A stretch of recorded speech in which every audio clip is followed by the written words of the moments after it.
Hey there, people. Welcome to BART'S, Bits, and Bytes, the channel where we explore the quirkiest and funniest sides of what's going on in the world. I'm your host, Bart, and today we are counting down our top 10 shorts. From Stephen Fry's insights to Whoopi Goldberg's struggling with comedy and how women don't want nice guys. So, let's dive in, and thanks for watching. So one thing that frustrates me so much about modern dating is when women set their height filters for 6 feet or higher.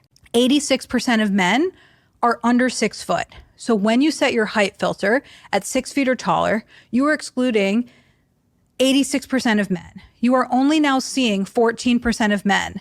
And then among that group, the pool is much smaller. Maybe you've dated many of them in your city, and now you don't have anyone else to date. What do you mean by that? Not going to be saved by the prince. She's dreaming about becoming the leader she knows. We have a young woman who's 15 seconds into her career saying, oh yeah, I just did it because I needed the money. It's like, listen, to be in this industry is not a right, it's a privilege. You can't have any banter anymore, can't have any fun. All the joy's been sucked out of life by this woke brigade of, in my view, awful people who just think that life should be humorless, banterless. Everything is bullying. Every criticism is bullying. Everything is terrible. People are awful. You can't have fun. You can't do anything. I don't buy it. They see men as these huge risk takers that will do anything to have sex with you. So what ends up happening is she loses her naivety about a man. She no longer thinks men are faithful. She's seen so many men break up whatever they have just to be with you and just to access you. She's seen so many men who break their back just to touch you.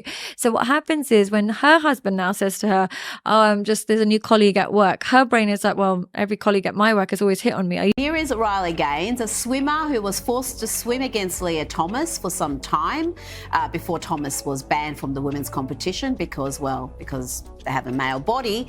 Well, Riley was speaking at the University of Pittsburgh where an academic claimed that men and women are not physically different. Listen to this exchange and listen to the students laugh at the academic and the claims he's making.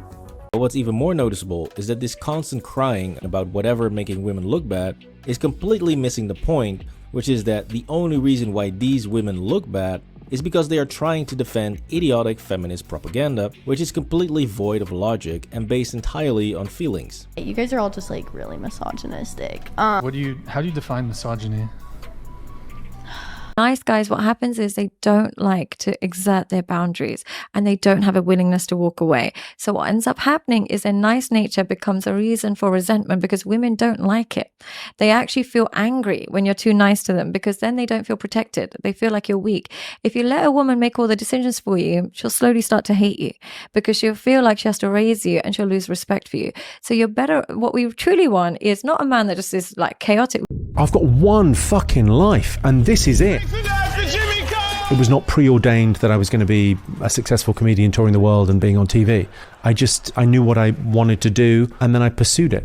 I was so broken, I was so stripped of serotonin. It went from being on the cover of the paper to going, this is morally wrong. I was having panic attacks. It's fucking terrifying because you think, is this my forever now? And when you're depressed, it's the appetite for life. She lost it over a little joke about maternity leave. Look at how perturbed she is here, recounting this joke, which she claims isn't funny at all, even though her audience and her co-hosts are laughing at it.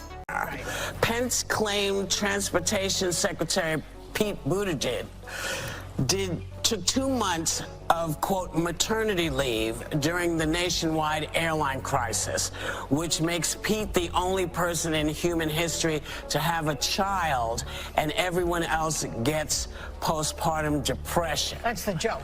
Yeah. Right. Now, I will point out that this joke wasn't funny when Tucker Carlson did it. It wasn't funny when Lauren Boebert did it. It's just not funny. It's just not a funny joke. But it is a funny joke, Whoopi. Funnier than anything you've contributed over the last decade.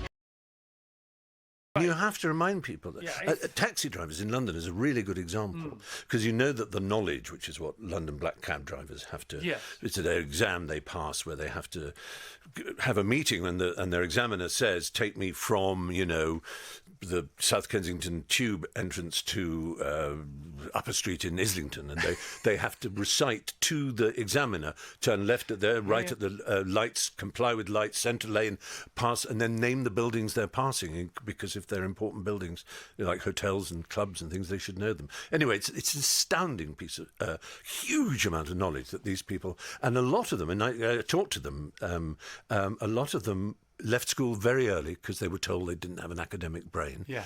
And the discovery that their brain could master all this information, famously more than a lawyer has to learn to pass a law degree.